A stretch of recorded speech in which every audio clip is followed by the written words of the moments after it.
Well, good afternoon, folks. Welcome to the Joy and Loving Family. Here I am, Bob Petiti, and I have a wonderful guest, Mary Beth Scalise. And Mary Beth is so generous in giving us her time and effort. And welcome, Mary Beth. Thanks for coming in. Thank you. I'm having fun already. That's good. Mary Beth and I will have a lot of fun, and hopefully you'll get a lot of pleasure out of this. And Mary Beth was actually my first guest of the show. She gave me some encouragement to do what I'm doing, and I've continued doing it. So there's double thanks there, Mary Beth. And thanks to you for doing it and Yeah. for just being a voice Yeah. that dares greatly to do what it dreams of doing. Yeah. And I haven't lost that passion. I hope not to lose it. Yeah. And Mary Beth has a wonderful passion of, maybe you want to tell the viewers some background, or how do we want to handle this, Mary Beth? Well, I'm a regular person who found a spiritual path through kind of what most of us go through, which is heartbreak and struggle. And out of that came the discovery of our topic today, which is I Am Spirit. I Am Spirit. Yes, and also the guidance of a book called A Course in Miracles. And that book and my journey kind of for the last 20 years have gone hand in hand.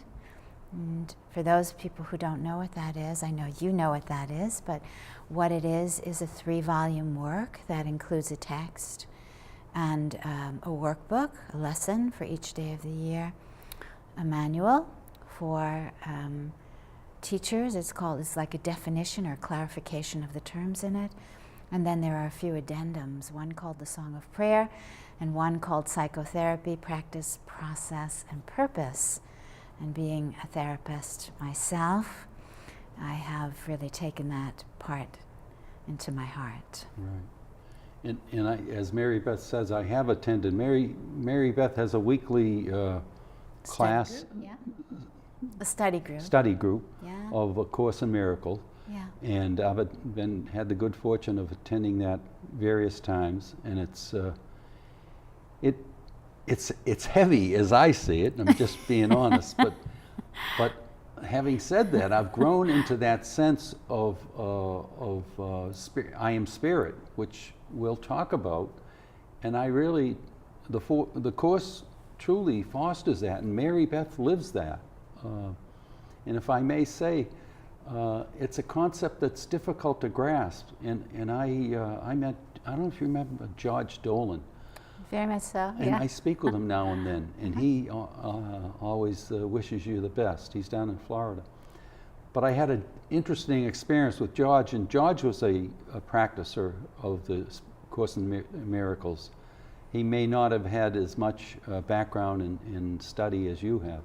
So I had an interesting experience that I won't get into it, but that experience caused me to be a little skeptical of the whole thing. But so that's where I was coming from, and over time I refined that to really, I guess I probably could say I'm an advocate of the program, but again I don't study it.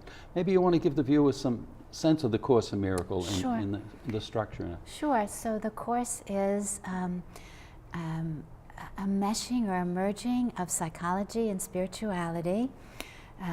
It is a work that moves us from fear to peace.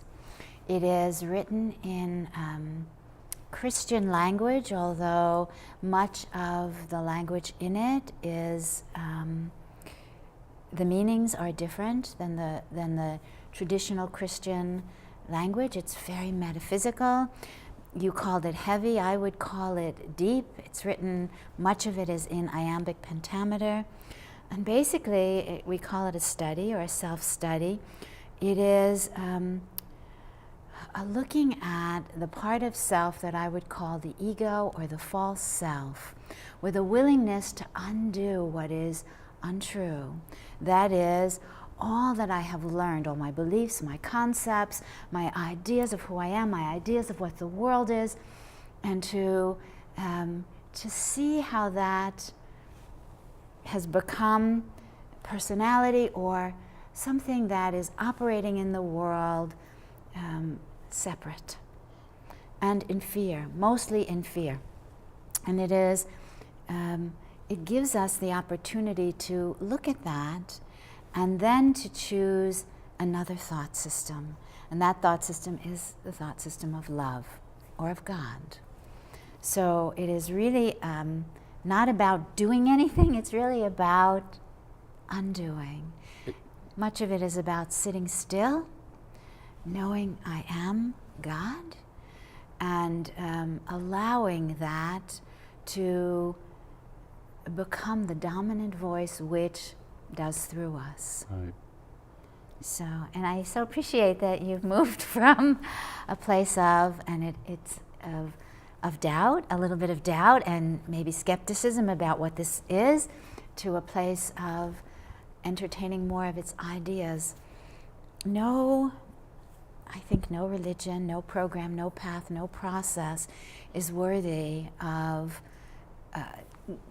gobbling it up and accepting it in its whole without, if you're not doubting, if you're not looking at it, if you're not asking questions, then you could be in big trouble. Right. Yeah. That's right. Yeah. And that's what, actually, having said that, Mary, but that's exactly what drew me there, was that sense of seeking, and so seeking a better understanding of life and so forth. Yes. And the Course definitely reflects that, of having a sense of love and using love as a medium to interact with everything. Yes. But again, as you said, the world, it knows of love, but not to the level that sufficient enough to actually work from that position. Yes. That sense the world gets us. I happen to be a workaholic, and my sense of satisfaction came from accomplishing this, that, and so forth and so on, and it was really detrimental to myself. Absolutely. So that's what that's the whole sense of this program, the Joy in Loving Family. We don't have any choice of the families that we're placed into, and if we can embrace that thought and realize it's done for our good and so forth, it leads to a better path. And the Course in Miracles is definitely a vehicle to go there. Can you give them a little background of the where the Course originated from? Sure. It's got a lovely story. Two professors at Columbia University in New York in the 70s and the late 60s were struggling, like all of us do in the world, with a community there of faculty and administration that were embittered, jealous, competitive, and there were limited resources, and they were all fighting for those resources. And Bill Thetford, one of the co-creators, co-writers of the Course, happened to be the chairman of the department, and finally made an impassioned plea at a faculty meeting and said, there's got to be a better way than this. And let me interrupt you. What was the field of study he was in? He was a psychologist, yes, okay. and he was the chair of the department there. Okay, I'm sorry. That's okay. They were both psychologists. And so he, having said so, something happened in Helen. She had an inner recognition, we sometimes do. Absolutely. There was a feeling inside her that went, he's right, and I need to help my brother. I need to step in. And she was not free of guilt or competition herself, but she said, I will help you. There must be a better way, and I will help you. And that began, from that point on, Helen began to have, it was the beginning of a very intense period of psychic experiences for her, dreams and visions, and she began to hear a voice. And the voice said to her, this is A Course in Miracles, please take note. And Helen, being a psychologist, thought she was going crazy, and every time she would hear the voice, she would go out shoe shopping because she thought she was hallucinating or schizophrenic. And It's said that she had about 2,000 pairs of shoes before she Lot of finally voices. she finally went to Bill and said, "You know what? I'm hearing this voice. I can't stand it. It keeps telling me this is a Course in Miracles. Please take note." He said, "Well, why don't you take notes?" She went, "Oh, okay." So she with that simple acceptance on his part, he began to share with her Edgar Cayce's writings and writings of other quote-unquote mystics. And there began a 7-year process of the dictation, what she calls the dictation of what she believed was the voice of Jesus, giving her this study in miracles.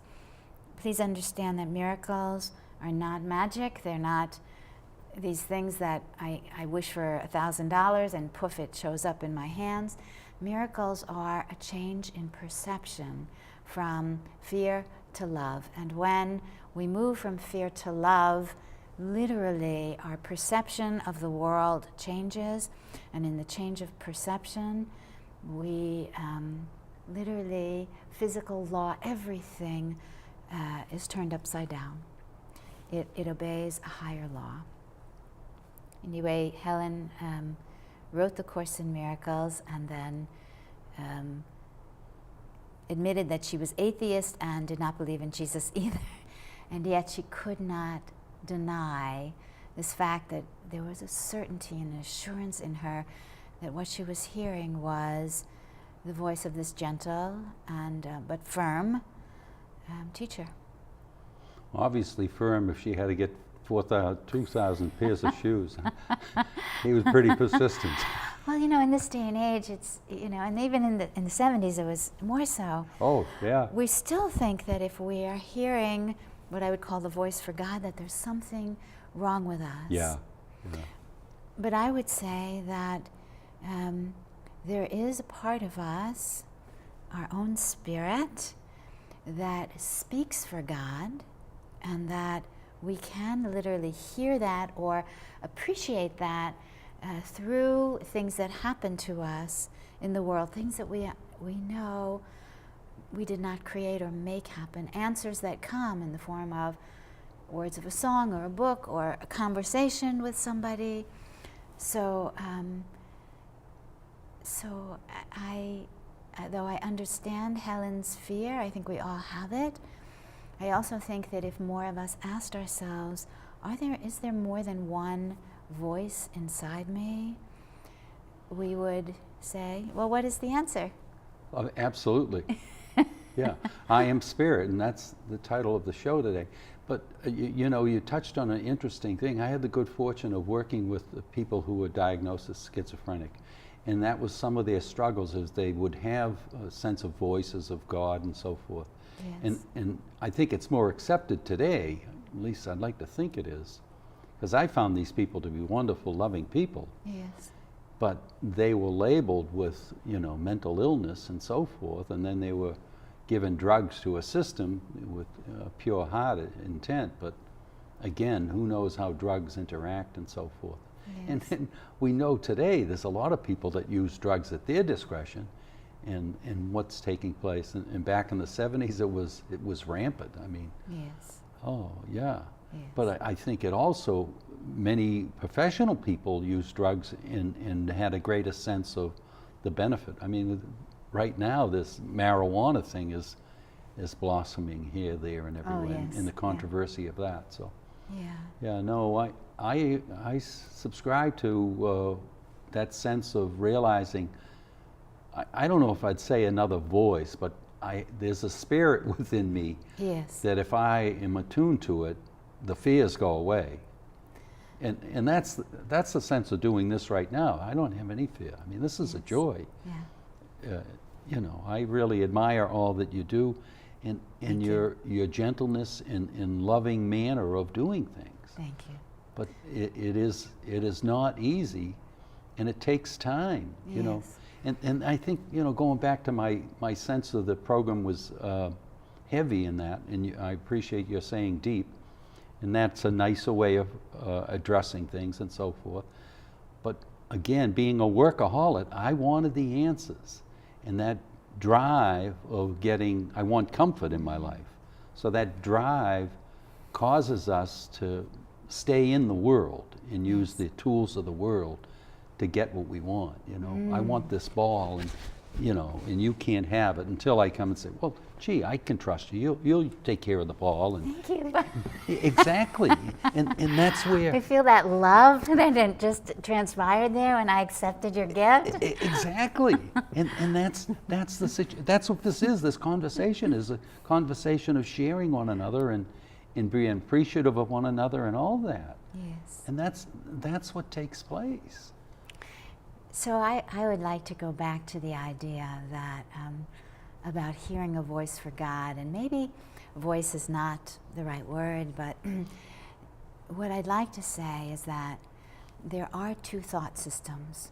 There is the thought system of the world, and it is a complete thought system, and when we're identified with what I would call the false self or our worldly self, we live in that the modus operandi is fear, getting, it's anxiety, it's weariness, it's sickness and disease, it's depression, it is me, my, mine. And then there is another thought system. And that other thought system is love's thought system. And love's thought system is of God. And it includes things like peace and harmony, health, happiness, holiness, joy, eternal life. There's no beginning and end as there is in the false self or in the ego self's thought system, which says, I only have this much time, I got to grab all the gusto I can out of this life and get the ball from you. But love says, I am spirit. Right. I am, I have all that God has given me, the attributes of God itself, which is, that means I must be eternal. It means I must have knowledge, not just having to learn things, but somewhere there is A greater knowledge. a greater knowledge. And that knowledge includes the truth of who I am and what I am. Absolutely. Innocence, somehow the attribute of innocence, which God is, must have been given to me. Otherwise, love would not be complete. And so I have love, I have innocence, I have holiness, I have happiness, I have joy in that thought system. Most of us don't believe in the thought system of love because it's invisible. The thought system of the world is visible. It's a world of perception. I know you want to say something. No, but well, it's of the world. We don't believe in it because we're in the world. The phrase that comes to my mind, be in the world but not of the world. Yes. And the thought system is what drives us. So any sense of security is things that I can see, touch, feel, and so forth. So Yes. that sense of love, it's intangible. Yes. And it comes from within. So how do you get in touch with something that's within you until you really develop a sense of being comfortable who you are? And how many people are really comfortable who they are? I don't think many are. I think it is important to be still. If you are living in the world, identified with the world as that false self, and you are constantly on the move, constantly in the game of the world, you could hardly know that there's another thought system. You'd be so identified with it. That's exactly right. Yes. So it's difficult to step away from that Yes. because all the rewards and so forth are of the world. Yes. So Well, until you know that there is another thought system whose rewards are not perishable, whose rewards are the rewards that come from inside, which really speak to and demonstrate the presence of love on earth. Right. And change that world. They do have an effect in that world. They bring peace to the chaos of the world. right. But in order to get there, we all need a path or a program or a way of either prayer or silence or of mind training or of, in other words, in order to relinquish the world, you have to step away from it. It is important to give yourself time, perhaps quiet time, time to pray, time to connect, time to listen to or listen for those other parts of myself which are spirit. So many people are afraid to do that because when we first step away from the world into quiet or meditation or into a prayer life, we find that what comes up is the screaming of the ego that brings up bad memories of our past, all the things I have to do today. It lists all my flaws, or it screams about how wonderful and terrific I am and I don't need this and it's a waste of my time. So many people think I'll never be able to achieve a measure of quietness. But the Spirit whispers. The Spirit is that still, small voice which waits with great patience for us to step back from the world and to say, I'm listening. I'll be quiet a moment and go home. Home is inside. Spirit is inside. It's not out there. It comes from looking in to myself. It arises from a heart center, not an intellectual place. Again, I think just to step back, and I think you described it well, Mary Beth. When you step back, that sense of the world comes in, what am I doing here? I'm wasting my time, or, I don't need this, that ego sense, and I don't use your terms to define things, nor should I, because, I don't have the... You have your own.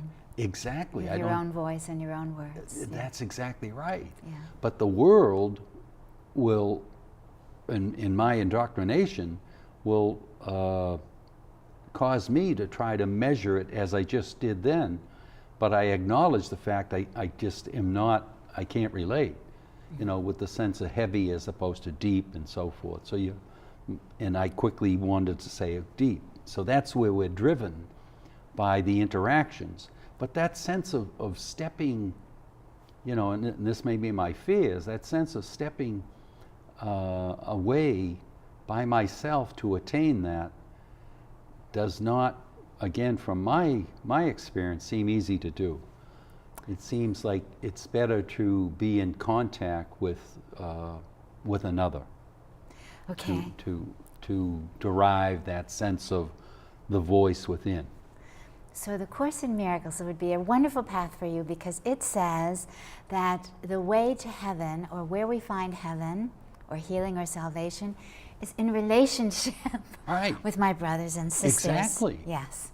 And it says, and it implores us to use the tool of forgiveness, that when we encounter each other in relationship, we are almost as if seeing in a mirror. And in relationship, and we know this happens, all our stuff comes up. Our flaws, our doubts, our fears, our jealousies, our biases, our prejudices, all that comes up in relationship. And that makes it a very quick pathway to forgive and bring awareness to ego, because that's ego, that's the world, and to choosing or asking for something else, for some other way of seeing or being or relating. And so in the Course, we're all in these special relationships, and the relationships are mostly, they call them special because they're places where we want to be individual and special. We want to have our own sense of identity. And what this process of undoing is a willingness to be wrong about who I am. Oh, absolutely. And a movement into the knowing that I am spirit. That I am spirit right now, masquerading or perhaps even using a body to express that which is a God-given life. And to do that in a way, it's almost as if my purpose here is